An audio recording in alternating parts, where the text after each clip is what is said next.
Let me start with a simple but uncomfortable question. How did Iran become the country that both the United States and Israel see as one of their most serious enemies in the Middle East?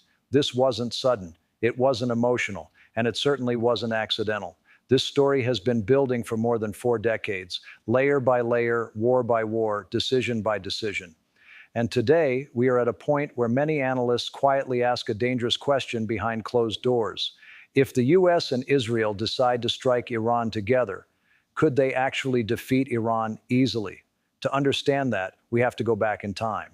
Because this story did not start with missiles, nuclear talks, or proxy militias. It started with a revolution. The turning point, 1979. Before 1979, Iran was not America's enemy. In fact, Iran was one of America's closest allies in the Middle East.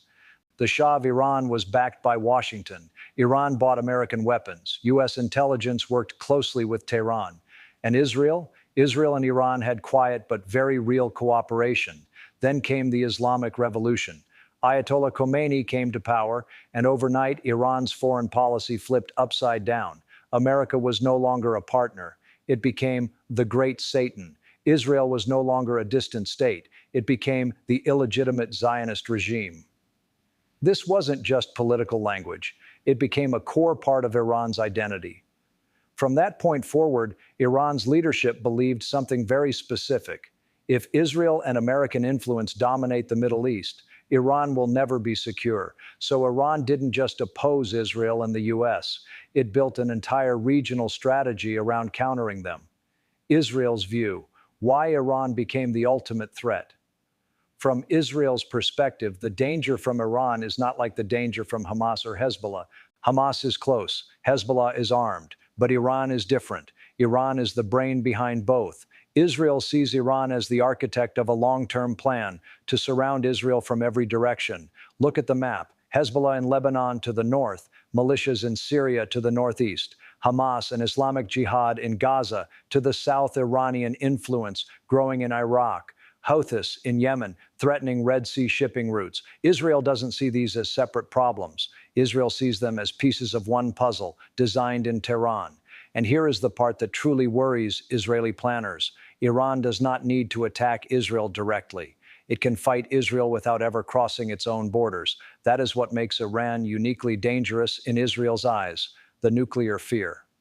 Now we come to the issue that changed everything: Iran's nuclear program. Israel can tolerate rockets. It can tolerate militias. It can tolerate proxy wars. But a nuclear-armed Iran? That is where Israel draws a red line. Because Israel's security doctrine has always been based on one principle: no hostile power in the region can be allowed to gain nuclear capability. That's why Israel struck Iraq's reactor in 1981. That's why Israel struck Syria's reactor in 2007. And that's why Israel watches Iran more closely than any other country on earth. Even when Iran says its nuclear program is peaceful, Israel does not believe it. Because from Israel's point of view, intent can change overnight. Capability is what matters. And once Iran has the capability, it cannot be undone. America's angle: it's bigger than Israel. For the United States, Iran is not only an Israeli problem. Iran challenges American influence across the entire Middle East. Iran opposes U.S. military presence in the Gulf. Iran threatens oil shipping lanes in the Strait of Hormuz. Iran supports armed groups that have attacked American forces in Iraq and Syria. But more importantly, Iran represents a model that Washington cannot control. Unlike many Middle Eastern states that depend on U.S. protection, Iran built a system that resists American pressure, sanctions, and isolation.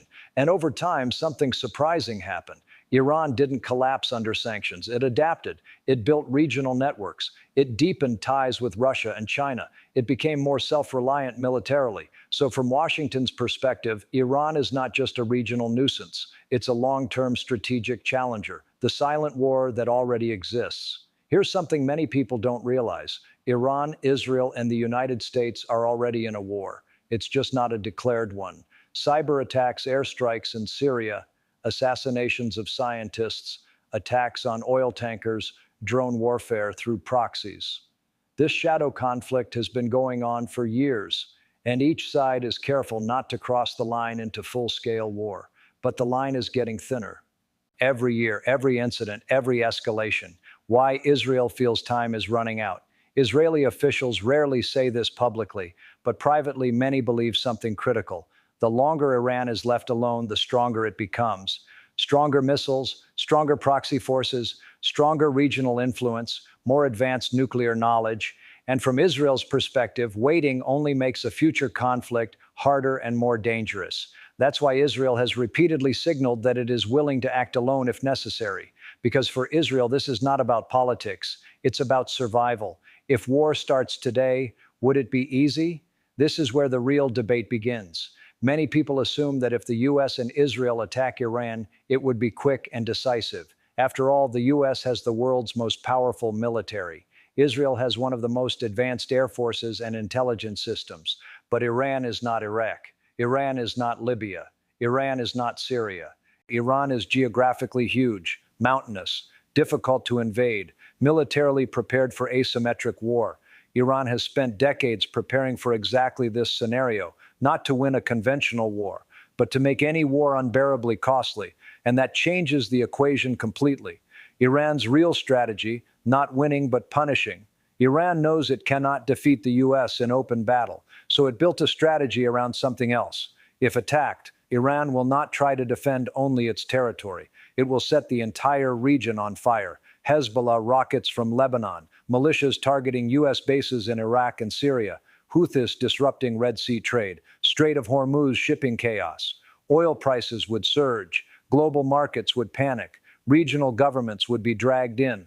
And suddenly, this is no longer a simple Israel-Iran or US-Iran war. It becomes a Middle East-wide crisis. That is Iran's deterrence, the psychological factor. There is another layer here that is often ignored: national pride. Iran sees itself as a civilization thousands of years old. It does not respond to threats the way smaller states do. Pressure often hardens its position rather than softening it. And Israel knows this, and Washington knows this, which is why, despite years of tension, full war has not yet happened. Because everyone understands once it starts, controlling it will be nearly impossible. At this point, the situation is like dry grass in summer. All it takes is one spark, one miscalculation, one strike too far, one retaliation too strong, and the Middle East could enter a conflict unlike anything we've seen in decades. And that brings us to the most important question. If that war really begins, what happens next? The first 72 hours, shock and fire. If Israel and the United States launch coordinated strikes, the first targets would be very clear: nuclear facilities, missile bases, Revolutionary Guard command centers, air defense systems. The goal would be simple: blind Iran quickly and limit its ability to respond. But Iran would not wait. Within hours, Hezbollah in Lebanon would likely begin launching rockets toward northern Israel. Militias in Iraq and Syria would start targeting American bases. The Houthis in Yemen could begin attacking ships in the Red Sea, and Iran itself would fire ballistic missiles toward Israeli and possibly US military positions in the region. This would not be a slow escalation. This would be simultaneous chaos. Air defenses over Israel would be overwhelmed, not because they are weak, but because the volume would be unprecedented. The United States would suddenly have to defend not just Israel, but its forces across multiple countries. And oil markets, they would react instantly. The Strait of Hormuz, the economic trigger. Nearly 20% of the world's oil passes through the Strait of Hormuz. Iran doesn't need to permanently block it. Even the threat of disruption is enough. Insurance costs for ships would skyrocket. Oil prices could jump overnight.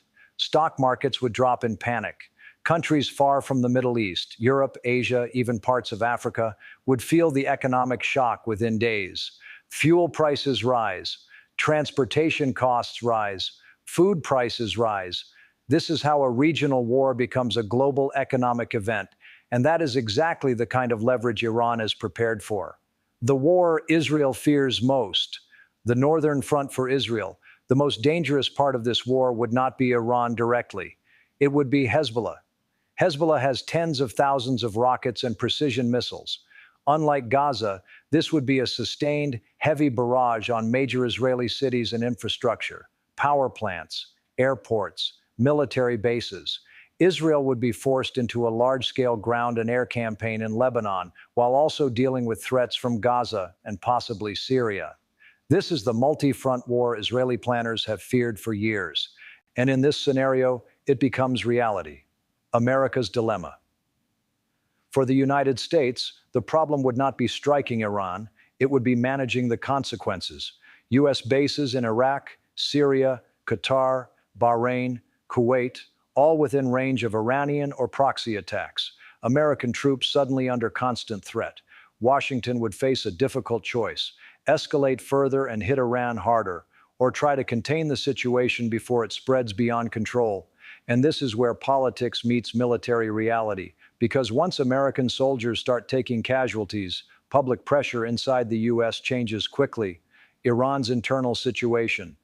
During war, many assume war would weaken Iran internally, but history shows something different.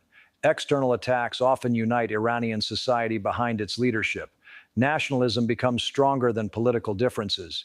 Even critics of the government tend to support resistance when the country is under attack.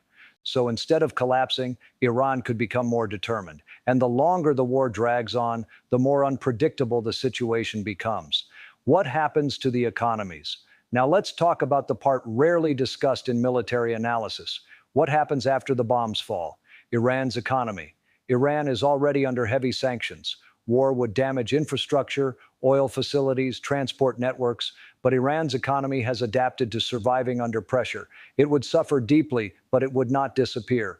Instead, Iran would likely move even closer to China and Russia for survival.